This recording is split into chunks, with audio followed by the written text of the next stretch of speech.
But you are taking a step beyond our existing precedent, right? In Bonta and NAACP, those subpoenas, failure to comply would lead right away to legal penalties, as opposed to here there's an additional step before you're going to be liable, right?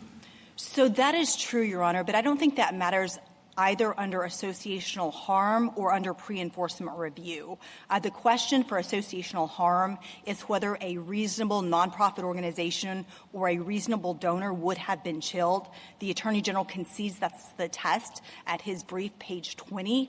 As far as pre-enforcement review goes, the Attorney General does not contest that there's a credible threat of enforcement here. And as SBA list identified, there are several injuries that flow simply from pre-enforcement review.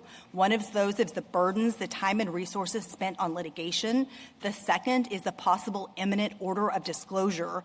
And the third here, which may not be at issue if this Court accepts the Attorney General's view, is the imminence of a penalty. But regardless, those other injuries do occur. And in this case, we have the additional chilling injury. But you're putting a lot of weight on the word imminence, right? I mean, they could proceed with an enforcement action or other penalties, as in Bonta and NAACP, but there is that additional step, right?